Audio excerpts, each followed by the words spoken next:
সকাল সকাল কি রান্না করছি দেখো। আজকে রান্না হয়েছে ইলিশ মাছ ভাপা, ডিমের ঝোল আর আলু ভাজা, পটল ভাজা। মা একটু কারি পাঠিয়েছে। এই কারিটা কে কে খাও আমি জানি না, এটা একটু অন্যরকম, বেসন দিয়ে দই দিয়ে হয়। তো যাই হোক, বোন এসছে। কালকে সকালবেলায় আমাদের বাস, আর আজকে রাত্রেবেলায় দাদাভাই বেরিয়ে যাচ্ছে দীঘার জন্য। দাদাভাই তো ট্যুর ছাড়ে, তাই দাদাভাইয়ের বাস হচ্ছে রাত্রেবেলায় 12টা নাগাদ ছাড়বে। তো এই যে মা পুজো করছিল, তাই একটু ঠাকুর দর্শন করিয়ে দিলাম। অনেক দিন হলো তোমাদের ঠাকুরের দর্শন করানো হয় না ঠিক মতন।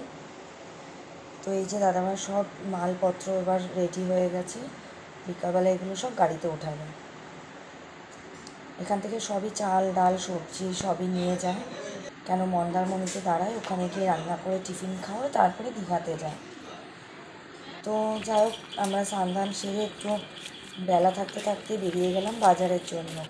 রূপকেও একদম আনতে যাব, আর একটু খাওয়ার জিনিসও কিনবো, যেহেতু কালকে ভোরবেলায় বেরোবো, তো একটু খাওয়ার জিনিস টুকিটাকি কিনবো। তো আমরা এই কেনাকাটা করে এখন যাব রূপকে আনতে। রূপকে নিয়ে একদম বাড়ি যাব। তো বাড়ি এসে একটু চা করলাম, সবাই মিলে একটু চা খেলাম। এই যে দাদাভাই সব গুছাচ্ছে যাবে বলে, আমরা দীঘায় যাওয়ার জন্য প্রস্তুত। তো একটু মনটা খারাপ লাগছে যে দাদাভাই ট্যুরের যদি ব্যবসাটা বেড়ে যায়, একসাথে গেলে বাসে সবাই গেলে আনন্দটা একটু বেশিই হয়। তো যাক, দাদাভাই বেরিয়ে যাওয়ার পর রাতে তো সেরকম কারোর ঘুম হয়নি। এটা হচ্ছে পরের দিন সকাল 3:30টার সময়। আমরা সবাই রেডি, এখন বাইরে কিন্তু বেশ অন্ধকার।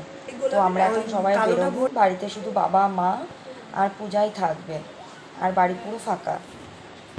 আর ওই দিক থেকে মাও একদম যেখান থেকে বাস ধরে সেখানে চলে আসবে। তো এই যে আমরা এখন রেডি হয়ে বেরোচ্ছি সব জিনিসপত্র নিয়ে। রাস্তায় প্রচুর লোক। আমরা ভাবছিলাম এই টাইমটায় বেরোবো, রাস্তাঘাটে লোক থাকবে না, ভয় ভয় লাগছিল, কিন্তু রাস্তাঘাটে এত লোক। আর কিছু আমরা ফুল জোরও ধরেছি, মানে কত কাকিমারা অত ভোরবেলায় 3:30 4টের সময় উঠে ফুল তোলে, সেটাই দেখলাম। তো যাই হোক, আমরা এখন এই যে বেরিয়ে যাচ্ছি, সবার চোখে একটু ঘুম ঘুম ভাবও রয়েছে, আবার একটা আনন্দও রয়েছে। তো একটু আগিয়ে গিয়ে স্টেশন রোডের ওখান থেকে ভ্যান ধরবো, ভ্যান ধরে তারপরে আমরা যাব সুপার মার্কেট, মানে জয়গাছির ওইখানটায়, ওখানেই আমাদের বাস আসবে। তো ওই যে ব্রিজ ক্রস করছি, বেশ আনন্দ হচ্ছে, কিন্তু 2 বছর পর আমি ঘুরতে যাচ্ছি, আনন্দটা সত্যি অন্য লেভেলে। তো চলো, তোমরাও চলো আমার সাথে দীঘা ঘুরে আসি। আমরা এখন বেরিয়ে গেছি, এখন আমরা এই প্ল্যাটফর্ম পার করছি। একটু সামনে গিয়ে এখন ভ্যান ধরবো, তারপরে বাস। চলো দেখতে থাকো আমাদের সাথে, তোমরাও চলো। তো আমরা হাবড়া প্ল্যাটফর্মে চলে এসেছি। এখানেও মোটামুটি ভালোই লোক আছে, মানে ভয় লাগার ব্যাপারটা একদমই নেই। আর যেখান থেকে ভ্যান ধরেছি সেখানে তো অফুরন্ত ভ্যান, এত ভ্যান ছিল যে কোনো সমস্যাই হয়নি। তো আমরা একটাই ভ্যান করেছিলাম, সবাই অ্যাডজাস্ট করে পিচ করে বসে নিয়েছি। একটুখানি বেশি দূর না কিন্তু, আর জিনিসপত্র কিন্তু আমাদের ছিল না। আমাদের একটা করে একটু সাইড ব্যাগ নিয়েছিলাম, আর সব কিছু আমরা দাদাভাইয়ের কাছে পাঠিয়ে দিয়েছিলাম। তো আমাদের বাসের টাইম ছিল 5:15। আমরা একটু তাড়াতাড়ি এসেছিলাম, সকাল হয়ে গেছে, ভোরের থেকে সকালের আলো ফুটে গেছে। এখন প্রায় 5টার কাছাকাছি বাজে। মাও চলে এসছে, এই যে আমাদের বাসও চলে এসছে। তো যাই, বাসে করে ঘুরে আসি। তো দেখতে থাকো, বেশ আনন্দ হচ্ছে। বাসে উঠে তো আমরা বেশ গল্প করছিলাম, হেভি মজা করছিলাম, কে কোথায় বসবো সেটা। আমরা সব তিনটেই উইন্ডো সিট পেয়েছি, কোনো সমস্যা হয়নি। কার কার দীঘা যেতে ভালো লাগে আমাকে বলো। আমার এটা নিয়ে 6বার যাওয়া হবে। কে কতবার গেছো সেটাও আমাকে প্লিজ কমেন্ট করে জানিও। আর বাসের বেশিরভাগ লোকই দীঘায় যাচ্ছে, আর এদিক ওদিক খুবই কম ছিল, বাট বেশিরভাগই দীঘায় ছিল। তো ঠাকুর করে ঠাকুরের নমস্কার করে ঠাকুরের নাম নিয়ে আমাদের বাস ছেড়ে দিল। আমরা বেরিয়ে পড়লাম, আর বাবাও বাড়ি চলে গেল। মাকে বাবা চুরি করে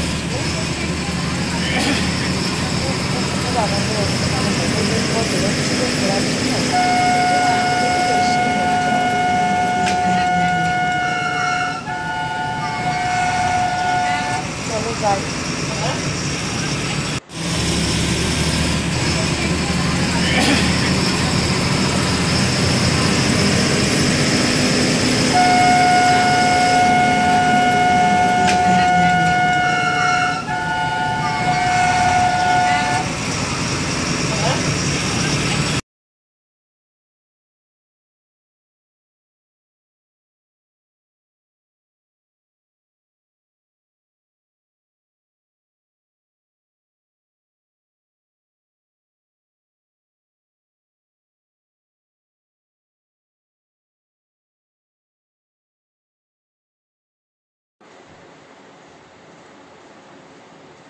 তো চারদিকের ভিউটা বেশ ভালো লাগছিল, খুব মজা আসছিল। তো আমরা কোলাঘাট পৌঁছে গেছি। এখানে এসে একটু চাটা খেয়েছিলাম, ওয়াশরুম সবাই গেছিলাম। তো এই ভিডিওটা এই পর্যন্ত থাক, নেক্সট পার্টটা পরে আসছে।